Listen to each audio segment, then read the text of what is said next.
This is the second video looking at the correlation between caffeine and sleep. So in the last video, we summarized the sums, ends, and means for the columns. We populated this data table and we did the quick scatter plot. So in this video, we're going to do the two variances, the covariance, and R. So I have the formulas all up here. I encourage you to pause the video at any time if you want to look at the formulas or double check your numbers. Okay, so first we have the variance of x. So the formula is the sum of the x squareds minus the sum of the x's squared divided by n.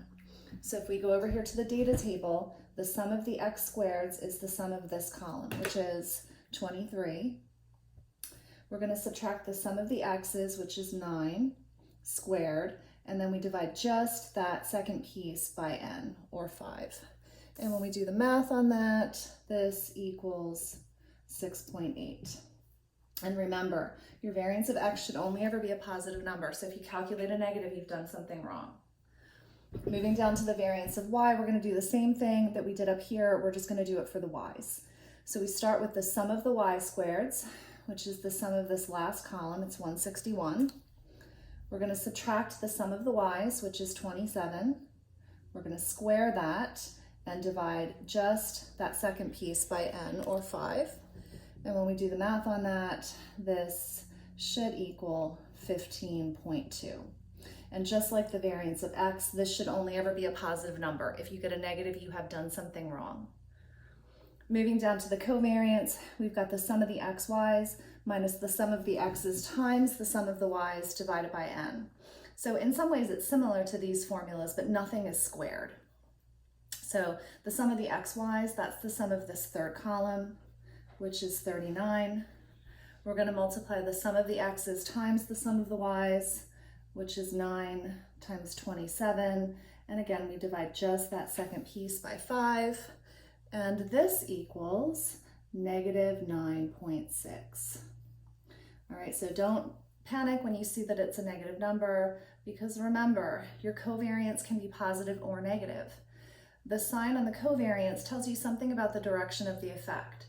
Now, it's not until the next few steps that we're going to determine whether this is significant, but when the covariance is negative, it indicates that the pattern probably looks like an inverse. Now, it could end up being a no correlation, but the negative sign just tells you something about the slope of this line.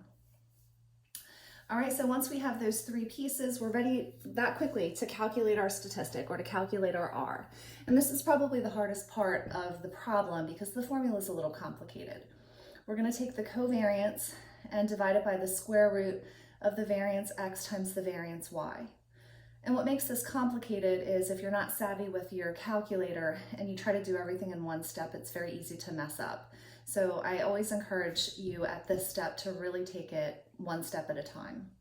So we're just going to plug in these numbers. So our covariance is negative 9.6, and we're going to divide by the square root of the variance x, which is 6.8, times the variance y, which is 15.2. All right, now the first thing that you should do is multiply these two variances together.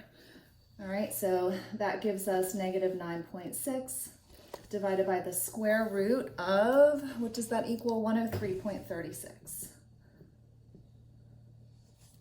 All right, now we're going to take the square root of 103.36, which equals 10.17. And finally, we've got to this very messy last step, which is negative 0.94. All right, so negative 0.94 is our answer to this step.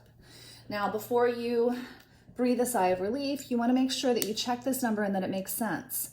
Remember, the value of R should be between -1 and +1. So you want to make sure that this number falls in that range, because if it doesn't, if it's smaller than -1 or if it's larger than +1, you've definitely done something wrong. All right, so that's it for this video. When we come back, we will evaluate our statistic.